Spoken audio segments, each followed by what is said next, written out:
दोस्तों 4 जनवरी 2025 की ये बात है। बिहार प्रदेश का एक जिला लगता है पूर्णिया, और पूर्णिया जिले का एक थाना लगता है भवानीपुर। भवानीपुर थाने के क्षेत्र के वार्ड नंबर 4 में Uttar Pradesh police, Bihar police, UP STF इन सभी ने मिलकर एक मकान की घेराबंदी कर दी थी, यानी कि मकान को चारों तरफ से घेर लिया था।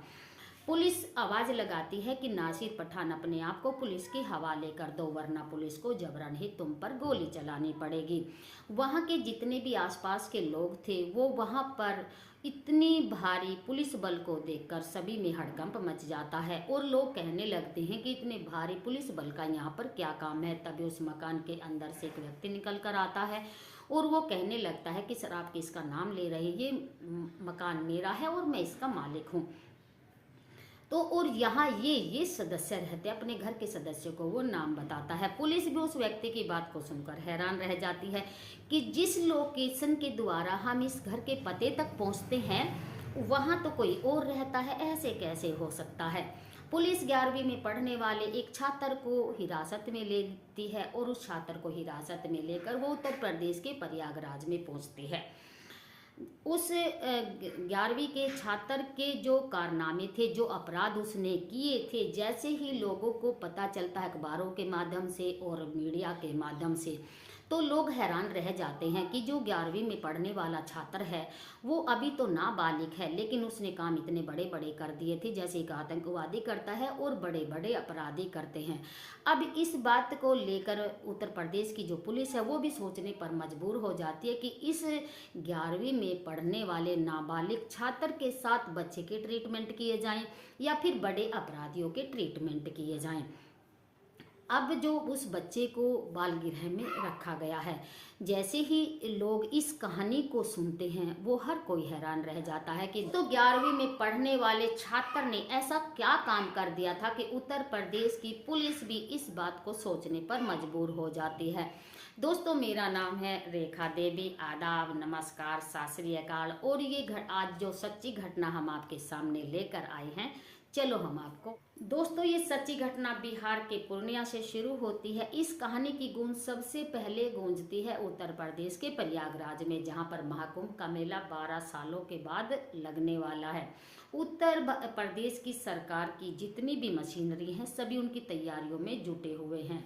देश विदेश से लाखों श्रद्धालु आने लगे हैं, उनके लिए बहुत अच्छी तरीके से, शानदार तरीके से इंतजाम किए गए हैं। इसी बीच एक पोस्ट होती है जो इंस्टाग्राम पर थी।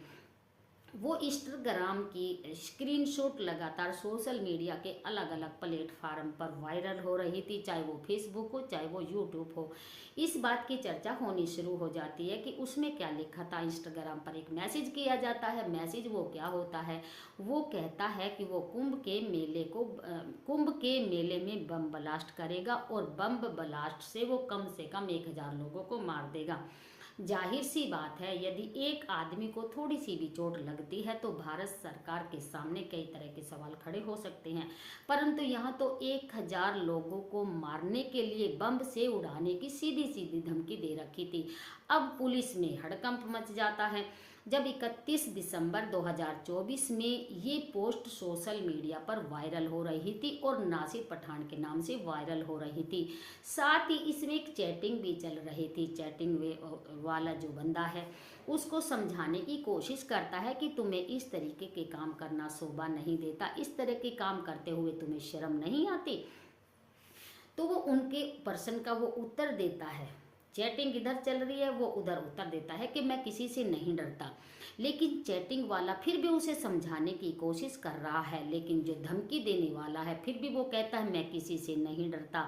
उसके फेस पर शर्म नाम की कोई चीज़ नहीं थी और कोई उसे डर, कानून का उसको कोई खौफ नहीं था। आखिर वो करना क्या चाहता था।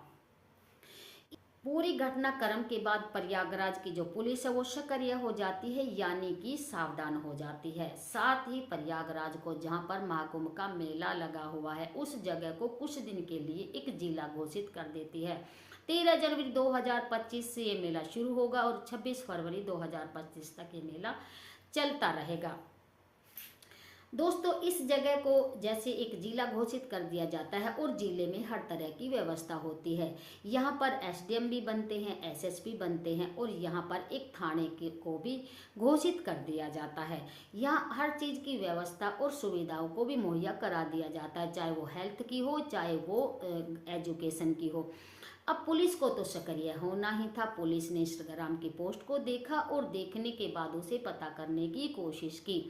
पुलिस इंस्टाग्राम के मैसेज को पढ़ना और देखना चाहती थी। अब पुलिस को पता चलता है कि इंस्टाग्राम के वो मैसेज को तो डिलीट कर दिया जा गया है। अब पुलिस उसकी तह तक पहुंचना चाहती है। पुलिस उसकी तह तक पहुंचना चाहती है और पुलिस अब एक तकनीकी का इस्तेमाल करती है। दोस्तों, पुलिस ये जानने की कोशिश कर रही थी कि ये मैसेज कहाँ से किया गया था। दोस्तों, जो पोस्ट वायरल हो रही थी उसमें एक जिले का भी जिक्र था और एक फोटो भी दे रखी थी। पुलिस उस फोटो को लेकर बिहार के पूर्णिया जिले में पहुंचती है और जैसे जैसे पुलिस बिहार की तरफ आगे जाती है, जो भी पुलिस को सामने आदमी पड़ता, व्यक्ति पड़ता और उस फोटो को उनको दिखाती कि आपने इस व्यक्ति को देखा है, तो कोई तो पुलिस की बात का सही जवाब देता और कोई पुलिस को गुमराह कर देता। उनकी बात का कोई साफ जवाब नहीं देता देखा है या नहीं देखा है। आखिर पुलिस उस पते पर पहुंच जाती है। दोस्तों, क्या होता है कि फ़ोन में एक आईपी एड्रेस होता है। यदि हम उस फ़ोन की लोकेशन को ट्रेस करना चाहें तो बहुत ही अच्छी तरीके से हम लोकेशन पर पहुंच जाते हैं।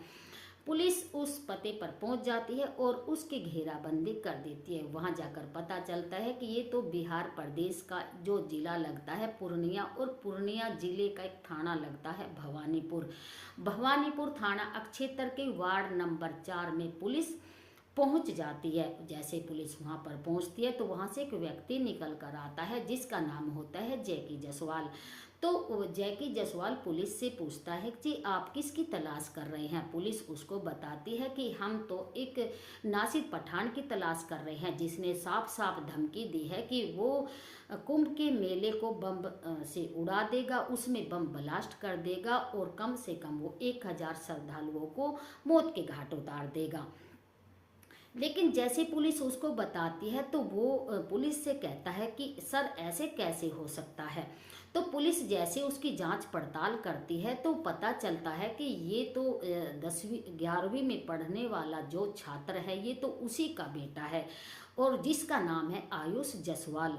जब जायसवाल की जांच पड़ताल की जाती है तो पता चलता है कि ये मैसेज तो इसी ने किया है। दोस्तों, आयुष जायसवाल नासिर पठान बनकर इंस्टाग्राम पर एक फेक आईडी बनाता है और फेक आईडी बनाने के लिए वो अपने दोस्त की मां का मोबाइल ले लेता है। उनसे कहता है कि मुझे तुम्हारा मोबाइल चाहिए कुछ देर के लिए।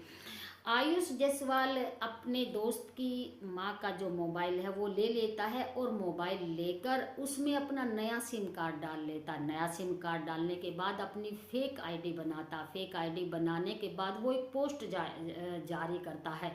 पोस्ट में साफ साफ लिखता है कि प्रयागराज में जो महाकुंभ का मेला लगा हुआ है वो उस कुंभ के मेले को बम से उड़ा देगा और कम से कम उसमें जो 1000 श्रद्धालु हैं वो उनको मार देगा। पुलिस जांच पड़ताल करती हुई उस तक पहुंची जाती है और उससे पूछा जाता है क्या तुम्हारा नाम आयुष है और तुमने ये धमकी दी है। तो हाँ, पुलिस कहती है वो भी नासिर पठान बनकर। आखिर इसके पीछे वजह क्या है, तो वो वजह को बताता है कि 1-1.5 महीना पहले इसके बेटे से मेरा झगड़ा हो जाता है और उसी का बदला लेने के लिए मैंने ये षड्यंत्र रचा। लेकिन वो ये नहीं जानता था कि सिम कार्ड बदलने से चीज़ें नहीं बदल जाएंगी। पुलिस उसको पकड़ लेती है। आयुष जायसवाल के जो पिता होते हैं वो कहते हैं कि 31 दिसंबर 2024 को मेरा बेटा यहाँ था ही नहीं। मेरा बेटा नेपाल गया था अपने दोस्तों के साथ नए साल की पार्टी मनाने। मेरा बेटा निर्दोष है, मेरे बेटे को फंसाया गया है। लेकिन पुलिस के पास पक्के सबूत होते हैं और पुलिस उसको पकड़कर प्रयागराज ले आती है। प्रयागराज लाकर उससे पूछताछ की जाती है। पूछताछ करने के बाद उसको बाल गृह में रखा जाता है। अब पुलिस और भी अच्छी तरह से और गहराई से उससे पूछताछ करती है कि और कोई बड़ी साजिश तो नहीं है। अब प्रयागराज की पुलिस इस बात पर सोचने पर मजबूर है कि हम अब इस बच्चे को क्या सजा दें। दोस्तों, मैं उम्मीद करूंगी कि आपको वीडियो अच्छी लगेगी। अच्छी लगे तो ज़्यादा से ज़्यादा शेयर करना है। तब तक आप मेरे साथ बने रहें और दूसरी वीडियो का इंतज़ार करते रहें। फिर मिलते हैं एक नई टॉपिक के साथ, एक नई वीडियो के साथ। तब तक कहते हैं जय भारत, जय हिंद, जय हिंदुस्तान। फिर मिलते हैं नई टॉपिक के साथ, नई वीडियो के साथ। तब तक करते नमस्कार।